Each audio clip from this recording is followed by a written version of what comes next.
السلام عليكم بنات، كي دايرين؟ شخباركم؟ مزيان؟ اليوم ان شاء الله جيت نشارك معكم واحد الطريقه ديال البسبوسه سهله وبسيطه بمكونات بسيطه، غير جوج بيضات. تبعوا معايا المقادير وطريقه التحضير. بالنسبه للمقادير عندي جوج بيضات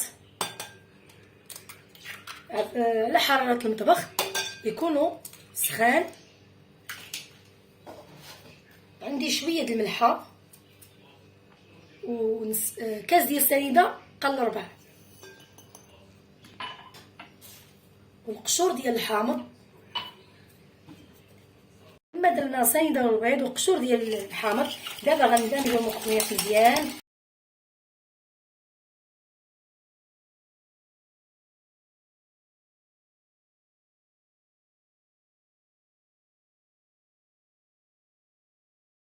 كما ضربنا البيض ديالنا وسنيده، دابا غنديرو الزيت تدريجيا بشويه وغنضربوه حتى هو مزيان.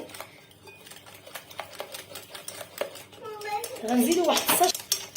ها هو انا اليوم اختاريت نديرها بالشكلاط، كتجي زوينه.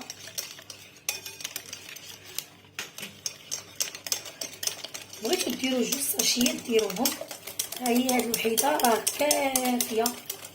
دابا غنديرو الكاس الاول ديال السميده الرقيقه، السميد الرقيق.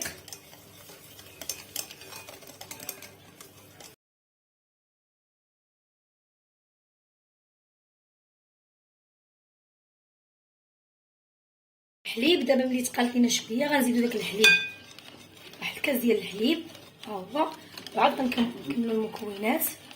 دابا غندير واحد نص كاس ديال الكنز، وغنزيد نص كاس ديال السميده.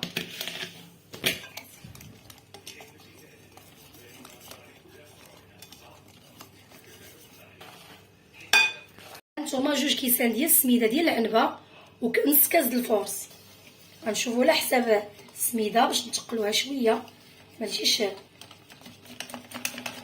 نضربو مزيان. هانتوما نص كاس. هانتوما عندي جوج ساشيات ديال الخميره، غنديرهم بجوج. دابا صافي غنحركو. الا عندكم مقله ثقيله ديروها، انا هذه جاتني خفيفه وجاتني زوينه ديك المره درتها وعجباتني وعاودتها. دابا غنضربو نديرو مزيان. هاني سخشي بعد ما صوبنا. دابا غنهزو يدينا الفوق باش تجي خاويه من الداخل. دابا غنصوبوها مزيان في اللاطه. هانتوما شنو درتو في اللاطه. دابا غندخلها الفران على 180 درجه قبل بعد ما سخنت الفران، وغنخليوها طيب 20 دقيقه ما نفوتوهاش ليها. يلا بسم الله. هانتوما البنات بعد ما درت كاس ديال الماء وواحد معلقه سنيده وشويه ديال النسمه ديال الحامض، دابا غنسقيو بها. راه كيجي زوين، ما تسقيوهاش هي سخونه.